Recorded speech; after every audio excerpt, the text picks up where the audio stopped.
Hello my lovely friends, আশা করি ঈশ্বরের কৃপায় প্রত্যেকে ভালো আছো। আমিও মোটামুটি ভালোই আছি।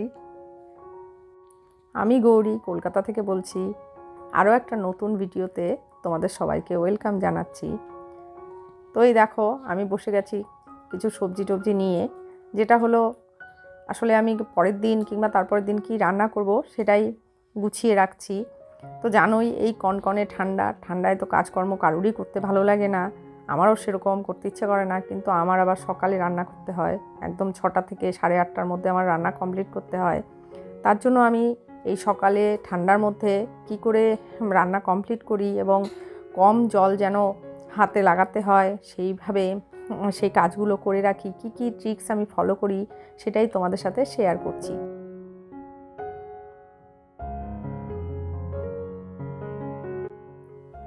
দেখো, আমি ধনেপাতাটা কেটে একটা স্টিলের টিফিন বক্সে রেখে দিলাম, কারণ ধনেপাতা স্টিলের কৌটোতে রাখলে অনেক দিন ভালো থাকে।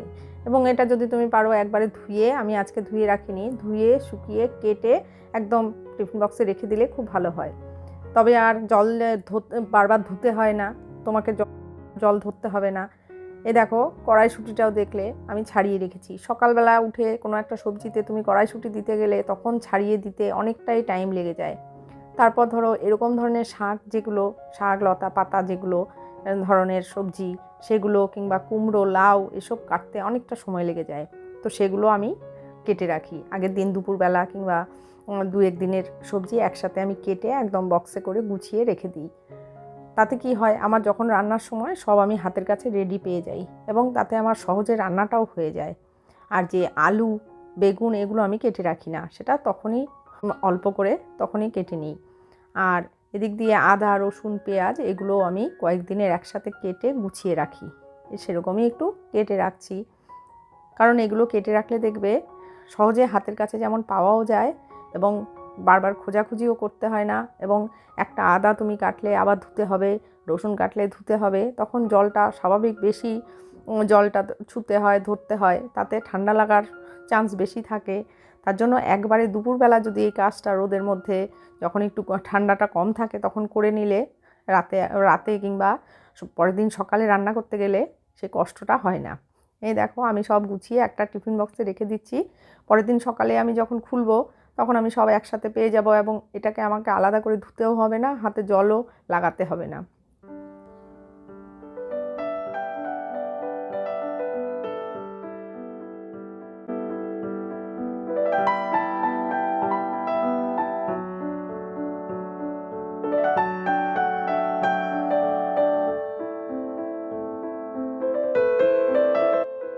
এবার দেখো, আমি মশলাটাও করে রাখছি।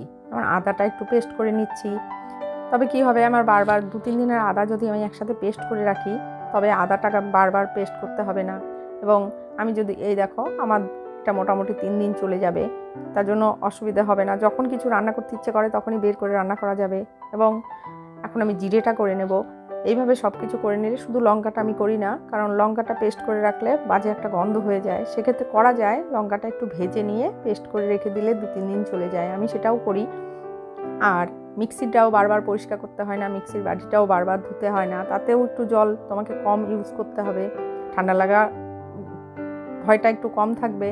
এ দেখো, আমার জিরেটাও হয়ে গেল। জিরেটা আমার মোটামুটি 3 দিন তো চলেই যাবে, আর কাজটাও আমার সহজ হয়ে গেল। তো আমি এইভাবেই কাজগুলো করি। এবং তাতে যেহেতু আমাকে সংসারটা সামলাতে হবে, সবসময় আমাকে সেদিকে নজর রাখতে হবে যেন আমারও ঠান্ডাটা না লাগে, আমি যেন সংসারের কাজটা ঠিকভাবে করতে পারি। এই ট্রিক্সগুলো আমি অবশ্যই ফলো করি। এবং রান্না করার সময় দেখবে, ঘুম থেকে উঠে তুমি রান্না করতে গেলে তখন দেখবে এটা নেই ওটা নেই, নুন নেই, তেলের প্যাকেট নেই, তেল ঢালা নেই, তেল শেষ। তো প্রত্যেক দিনই দেখবে কিছু না কিছু রিফিল করতে হয়।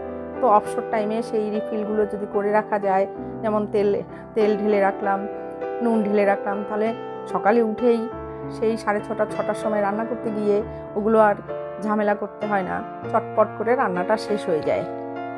আর রান্নাটা শেষ হয়ে গেলে আমরা অন্যান্য কাজগুলোও খুব তাড়াতাড়ি কমপ্লিট করে ফেলতে পারি। আর জানোই, শীতের দিনের বেলা খুবই ছোট, কারণ এত সহজে মনে হয় ঘড়ির কাঁটা নড়ে যে খুব তাড়াতাড়ি বেলা বয়ে যায়, এবং কোন দিক দিয়ে চলে যায় টেরই পাওয়া যায় না, কাজই শেষ হয় না। তার জন্য এগুলো গুছিয়ে রেখে কাজ করলে খুব তাড়াতাড়ি কাজ করা সম্ভব এবং সময়ের মধ্যে সব কিছু কমপ্লিট করে ফেলা সম্ভব। আর প্রত্যেকটা গৃহিণীরই জানো রান্না তো করতেই হবে, রান্নাটা এসেনশিয়াল। সেই রান্নার জন্য সমস্ত কিছু যদি গোছানো থাকে রান্না করতেও ভালো লাগে এবং যে কোনো সময় কেউ কিছু আবদার করলেও সেটাও পূরণ করতে অসুবিধা হয় না।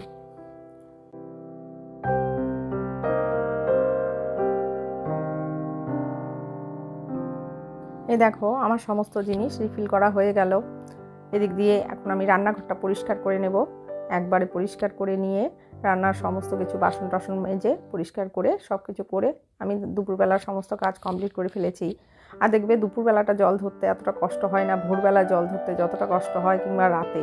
তার জন্য এই কাজগুলো দুপুরবেলা করে রাখলে খুবই ভালো হয়।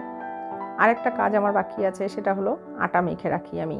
এটা হয়তো কোনো দিন রাতেও করে রাখি, কোনো দিন দুপুরেও করে রাখি, কারণ সকালবেলা উঠে আমার হাজব্যান্ডকে যেহেতু টিফিন দিতে হয় রুটি, তার জন্য আমি সেই আটাটা মেখে রাখি এবং মেখে ফ্রিজে রেখে দিই একটা এয়ারটাইট কন্টেনারে ভরে। তাহলে সকালবেলা উঠেই আটাটা বের করে রাখতে হয় একটু আগে, নয়তো শক্ত হয়ে থাকে। যেমন এছাড়া আরেকটা জিনিস কি এতে সুবিধা হয় যে আমি পরের দিন কি রান্না করব, কিংবা হলো কোন মাছটা করব, সব কিছু ভাবা হয়ে যায়। সেগুলো আমি আগের দিন রাতেই ডিপ ফ্রিজ থেকে মাছগুলো বের করে নর্মাল ফ্রিজে রেখে দিই। নয়তো দেখবে ডিপ ফ্রিজের মাছগুলো বের করে রান্না করতে গেলে অনেকটা সময় নষ্ট হয়ে যায়, ওখানে আধ ঘন্টা পেরিয়ে যায়। তার জন্য সেটা সেই বরফ ভাঙতেই অনেক টাইম লেগে যায়। তাতে কি হয়, যেমন আমাদের এদিকের কাজগুলো হয়ে যায় তাড়াতাড়ি, তেমনি হলো তোমার চিন্তাটাও থাকে না। যেমন ঘুম থেকে উঠে কি রান্না করব সেই ভাবতেই আধ ঘন্টা চলে যায়, তো সেটাও থাকে না। আমার এদিক দিয়ে আমি মনে করি আগেই প্ল্যান করে নেওয়াটা অনেক ভালো। তো আমার মোটামুটি সব গোছানো হয়ে গেছে, এখন আমি সব ফ্রিজে রেখে দেব। এই দেখো, আশা করি আজকের ভিডিওটা তোমাদের ভালো লেগেছে। যদি ভালো লাগে তবে অবশ্যই চ্যানেলটাকে লাইক করো আর চ্যানেলটাকে সাবস্ক্রাইব করতে একদম ভুলো না। আজ তবে আসি।